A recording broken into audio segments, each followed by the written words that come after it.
Good morning, terrible attendees. All right, this is week 5. We're going to be starting this off. I'm a little driving to work right now. It is nice and frosty out this morning. I want to say it's about a whole 35 degrees. The grass outside looks like it came from the 1990s. It's got all of its frosted tips. But anyways, we're going to kick this off, week 5. Hope you guys enjoy. We're going to start here with No Punt Intended versus 12 Monkeys. No Punt Intended got the win, 99.2 points over 83.3 points. So we're going to start on the 12 Monkeys side of the ball. Now, 12 Monkeys actually got a decent game this week from most of their team. However, because only 2 people on their team didn't score double digits, but those 2 people were Kyle Rudolph and Graham Gano. They combined for a whopping 3 points this week. Ouch. Now, we do have to talk about what a decent team looks like. So normally, your quarterback, wide receiver in our league, if they score 12 to 16 points, you'd say they're doing pretty good. Well, when that player is DeMarco Murray, who averages 20 points, when he only puts up 16 with 137 all-purpose yards, not so good compared to what he normally does. He never made the end zone. But also, when we look on there, we got to look at Matt Ryan. It was found out this week, Matt Ryan is indeed not a superhero. He was not Matty Ice this week. Only 267 yards and a touchdown for 12.5 points. This season, he's been averaging 23.4 points, so a huge dip from Matty Ice this week, and that is one of the reasons why 12 Monkeys didn't perform the way they normally do. Now, on the other side of the ball, No Punt Intended, right at that, almost at that 100-point mark, 99.2 points. Main part of that was from Andrew Luck. He had his best performance since week 1. That means basically he didn't throw an interception, so good on you, Andrew Luck. 332 points, 2 touchdowns for 17.3 points. So now we know that if Andrew Luck is doing well, that means that T.Y. Hilton must be the one catching all them balls. They combined together, T.Y. Hilton and Andrew Luck, for 45 points. T.Y. Hilton had a season high of 10 catches, put up 171 yards and a touchdown, broke the 20-point play, and he had 27.4 points. Now, we talked a little bit about it last week. Rob Gronkowski was back last week, kind of. He had like 1 catch. This week, with Tom Brady on the field, you best believe that he had a better season. Oh my God, this week he had 5 catches, 109 yards for 13 points. So Rob getting back on his hoss, still no touchdowns. Martellus Bennett kind of stole all those, but we'll talk about that later in the recaps. Brock Osweiler, do have to mention him. He has reached double digits only twice this season. So Brock Osweiler definitely not living up to his potential. Only had 5 points. So definitely something to watch there for No Punt Intended. But hey, you got the win. Reigning champions, still winning games. Good on you. All right, everybody. Just making the big turn to work here. Gonna head down Jordan Creek Parkway. Got about 5 minutes to get to work. Hopefully we'll make that happen. But while we're riding along, why don't we do another recap here? So we're going to talk about Nuck Nuck Moose K versus Ambitious but Rubbish. Moose K, 108 points, losing to Ambitious but Rubbish, 111.1 points. 11.1. So we're going to start on my side of the ball. Now, Amari Cooper finally got in. Finally, thank you, Jeebus. Finally got into the end zone this week. He had 6 catches, 138 yards for 25.8 points. Should have had at least 1 touchdown more, but that was called back. But what you going to do?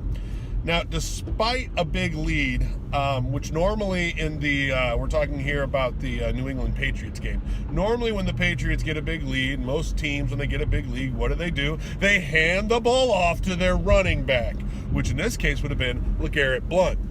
But Tom Brady and Bill Belichick being them, got to welcome Tom Brady and everything. All salute the manager, Tom Brady.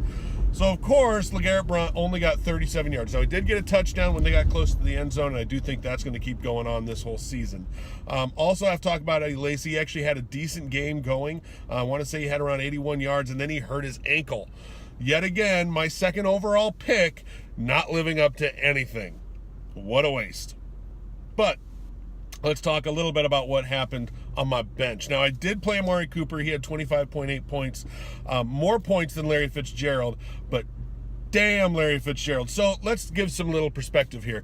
When Drew Stanton last played starting quarterback, he had 3 games, and in those 3 games, Larry Fitzgerald collected 97 total yards, all 3 games together. However, this week he decided to break the trend. He had 81 yards, 2 touchdowns, 22.1 points. What a give me the win. God damn it. Drew Stanton. Ah.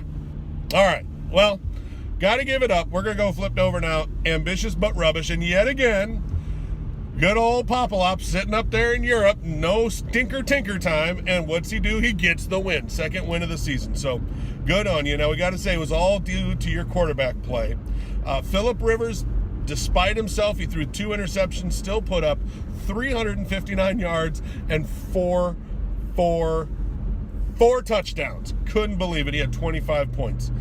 Last week we talked about him. Big Ben Roethlisberger. So Ben Roethlisberger has thrown 3 touchdowns or more in all but 1 game this season. He also, for the second straight week, threw over 300 yards. It's absolutely ridiculous. This week he went for 380 yards, more than last week. 4 touchdowns for 31 points. Just ridiculous. And, of course, Devontae Freeman scored 3 for the 3rd straight week. He had 123 all-purpose yards and a touchdown for 19.3 points. So there you go. You get Big Ben Roethlisberger because he's going to put up a 30-burger every time. And then you got Phillip Rivers throwing up 4 touchdowns. So good on you. Welcome back to the States. Hopefully you keep winning. It wasn't just a European thing, but I guess we'll find out this week. So good on you, ambitious but rubbish. We'll catch you later. Whew. Well, that was a humdinger of a day. Let me tell you what, feller. So anywho, I want to thank you guys. Welcome back to the recap show here with your commish. I'm going to be heading down now to pick up some dinner for me and the lady friend. And so while we're doing that, why don't we go ahead and talk about her matchup. That's right. We're going to be talking about Chicago Guns versus the newly named Vagenda of Manaside. So let's go ahead and start with Chicago Guns, as they got the loss, only putting up 77.9 points. Now, it appears that Atlanta and Dallas have finally figured out their running game, which both is amazing and really, really hurts Chicago Guns. Unfortunately for that, Julio Jones and Atlanta, he was only targeted 6 times this last week. So that means he only got 2 catches for 29 yards, only had 3.5 points. Not too good if you're Julio Jones and used to putting up just monster numbers. Now, on the flip side of that, Ezekiel Elliott now has rushed for over 130 yards in 3 consecutive games. That's amazing. And he's a rookie. So for the Dallas Cowboys, they hopefully will just keep on this trend and just stay on his back. 134 yards, 2 touchdowns, and a season-high 33.1 points. Very, very, very cool. But unfortunately for Chicago Guns, because of all this, he was their only double-digit player this week. So only putting up 77.9 points. Got to do better if you're going to do that. And most of the time with Julio Jones, you probably will. Now, on to Vagenda of Manaside. Now, the name change is not all that Vagenda of Manaside pulled out this week. They also pulled out a win, narrowly defeating 85.4 points, and largely on the back of Jaquiz Rogers. Monday Night Football rolled around. She was actually losing right then and needed Jaquiz to pull out a really good game. He actually had his first 100-yard rushing game of the season. So way to go, Jaquiz. 15.6 points, putting it up there. Now, one of the big things that happened with Vagenda of Manaside this week, we talked about it last week. They had a lot of players out. This week they topped that. I believe it was 5 players out last week, 6 players to begin the week. Before games even started, they had 6 players out. Not on bye, out. Absolutely crazy that they ever got the win. Fortunately, they pulled the short straw of Chicago Guns, so good on you. We're also going to talk about now Carlos Hyde. So Carlos Hyde has had an amazing year so far for running backs. He is tied in the NFL for the most rushing touchdowns this season with 6 touchdowns through 5 weeks. just amazing on a team that's that bad. He can be doing that good. Also looking at Carson Wentz, he finally threw his first pick of the season. Took him over a month to do so, which is amazing. A couple other rookie quarterbacks did the same thing. But what you may not have known is that Carson Wentz only has 1 week this season where he hasn't thrown for 2 touchdowns. And guess what? He threw for 2 this week. 238 yards, 2 touchdowns for 13.4 points. Definitely lost some because of the interception. But, man, Carson Wentz, Dak Prescott just being awesome this year. It's kind of crazy. The year of the rookies. So, way to go, Agenda of Manaside. I'm pulling up to Culver's here now. We'll get you a codfish sandwich and get you all set up. So, talk to you on the flip side.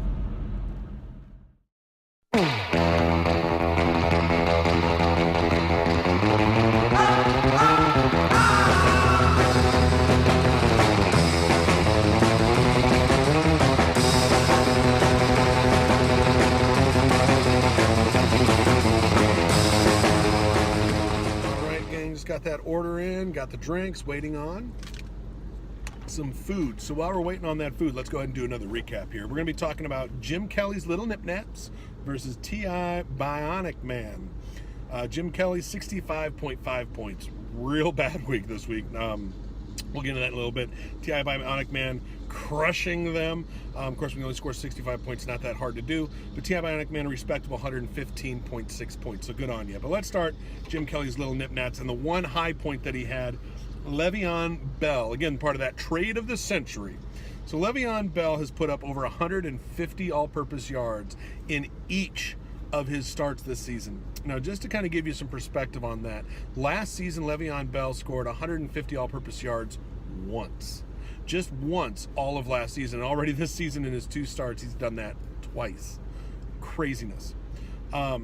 Now, this week he put up 18.4 points, and it's going to be real cool to see what happens next week. He heads into Miami, who has allowed an average of 131 rushing yards to tailbacks per game this season. Every game. 131 yards to tailbacks. You know Le'Veon Bell's going to be licking his chops trying to go 3 in a row. Now, that was, like I said, the only high spot for Jim Kelly. 6 of his players for Jim Kelly's Little Nip Nats failed to score 8 points, and 3 of them failed to score 5. Think of that. 3 players, all less than 5 points. Ouch. Now, fortunately for Jim Kelly, you do have Arian Foster coming back from injury, so we'll kind of see what happens. He's got a pretty good matchup. They're definitely hungry for him down in Miami, so we'll kind of see what happens with that. But on to the flip side, T.I. Bionic Man. Let's talk a little bit about this. Now, anytime your defense can put up 20 points or more, you're going to have a pretty good week. But if they put up 30, a 30 burger, you are going to be almost guaranteed a win, especially when you go up against, the Nip Naps. But 30 points is just crazy. The Cardinals defense put up only allowed 21 points and 2 interceptions and a fumble recovery for 30 points. It's just awesome. It's crazy. The other cool part, you had Brandon Marshall actually look like a number 1 receiver for the first time this season, so good on him. 8 catches on 15 targets, 114 yards for 21 points. Definitely hitting his stride here with Eric Decker on the bench. So way to go there. We'll talk about LaShawn McCoy and Antonio Brown here in a second, but my food's showing up. Hey, how's it going? Good, thanks, boss. Is there anything else I got for you, sir? No, man, we're good. Thanks, man. Have a good night. All right, let's get on out of here. So, where were we? We were talking about Brandon Marshall, and then after Brandon Marshall, let's talk about LaShawn McCoy and Antonio Brown. They performed right at their season average, right around 17 points. Now, Melvin Gordon, though, oh my God, Melvin Gordon. He continues to find the end zone in every single game. Now, this week, he didn't get the running touchdown, but he actually got a receiving touchdown. He has a touchdown in every game this season. Absolutely crazy. So, anyways, I got to deliver some of this food here. We might get another recap in, but see you then. All right, everybody, we're just heading on to the interstate here, driving home, and we're going to get some food, watch a little Thursday Night Football. So let's see if we can wrap up at least one more of these recaps here. We're going to be talking about Lock, Stock, and Doc versus Jesus Teets MD. See what I did there? I got Jesus Teets in there for you now. Now, Jesus Teets MD lost 112.1 points, but Lock, Stock, and Doc, just like Ambitious but Rubbish, continuing that winning trend, getting the second win of the season, 130 points this week. Huge week. But let's flip over to Jesus Teats. This game was actually a little closer than what most people probably thought. But we're going to start here with the highlight of Jesus Teats MD's week. We're going to talk about Adam Vinatieri. Adam Vinatieri is clearly a first-round Hall of Fame kicker. He's been around forever. He's 43 years old. The guy never dies. His leg just keeps on kicking for days. Adam Vinatieri had 5 field goals and 2 extra points. He put up 23 points. Now, here's the crazy part. He is currently in the 3rd longest streak of NFL history of made field goals. Venture a guess? It's that one. 38 points. 38 consecutive field goals he has made. Just absolutely crazy. Now, the other cool part about Jesus Teats MD is definitely the tight ends. So your average tight end score in our league is going to be between 6 and 7 points. That's going to be a good, solid number that you can expect out of a decent tight end. Well, Greg Olsen is not a decent tight end. He is the best tight end.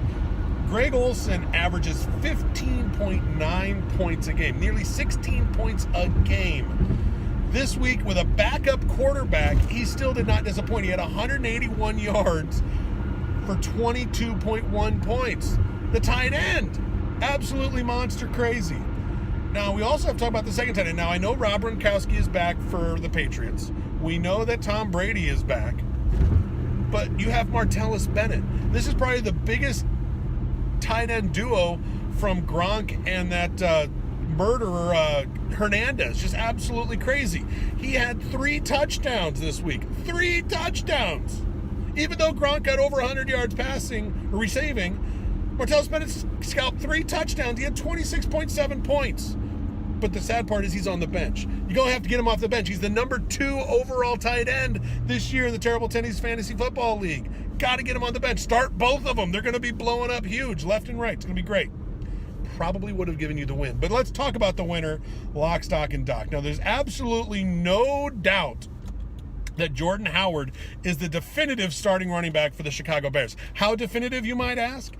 Out of the 66 plays that the Bears ran with a running back in it, he had 63 of those snaps. He was only out 3 times. Backup running back, doesn't even matter. You only get in the game 3 times. It was absolutely crazy. He had 163 all-purpose yards. He finally found the end zone for the first time this season, put up 24.3 points. So way to go, Jordan Howard.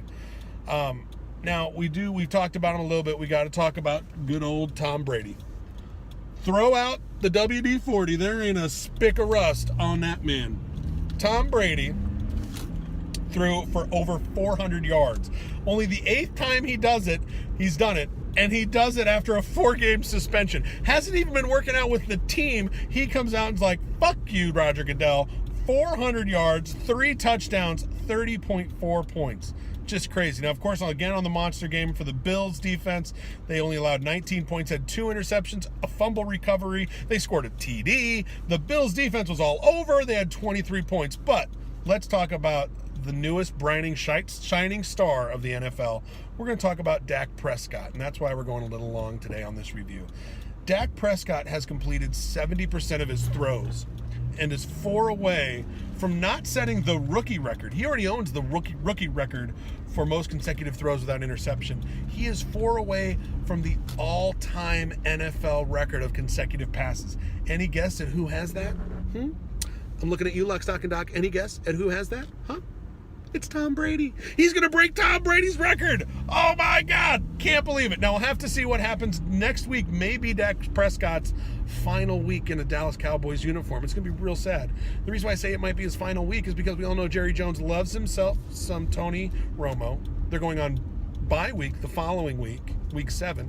So come week 8, you may not have Dak Prescott. Come next season, they may trade him because who cares how injured Tony Romo is? Jerry Jones gotta have himself some Tony Romo. Gonna be crazy. But hey, this one's a little longer, but hey, we got to give it up. Lock, Stock, and Doc, monster game, lots of highlights, lots of big scores. So good on you. Well, welcome everybody. Welcome back to our final recap here.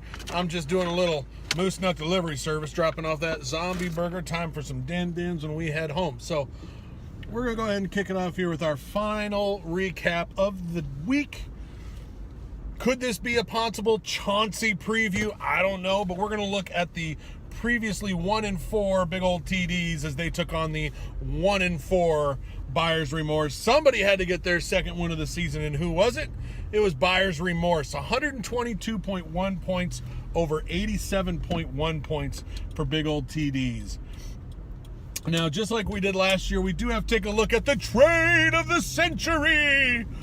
Let's take a look and see how those players turned out. So we know from talking earlier, Le'Veon Bell and Tyrod Taylor, they combined for 31.2 points. Ryan Tannehill and Lamar Miller did not. They combined, forget this, negative 0.3 points. Ah! Ah! Ah! Ah! Ah! Ah! Ah! Ah! Now, here's the funny part about all that. Would it have made any difference in the outcome of the game had Tyrod Taylor and Le'Veon Bell been playing for big old TDs? It would not have, as Buyer's Remorse absolutely trounced them, but more on that in a second. So, what else is up for big old TDs right now? Well, we do have to take a look at Brian Hoyer, because even though the Bears lost, he, I think, may have just taken the starting reins away from Jay Cutler. I don't know if he'll start again in a Bears uniform. Brian Hoyer threw for 397 yards, 2 touchdowns, and I want to say he put up 23.9 points. He has only started 3 games. He's played in 4, but in those 3 games, he has thrown for over 300 yards in every game. It's ridiculous. So he's probably got to look for him to be a starter over Jay Cutler. Maybe he's finally the man to take over for that. But on to the winning circle.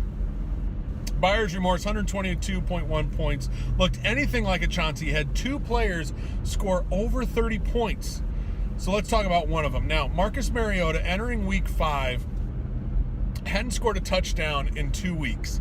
He only had 4 touchdowns on the season.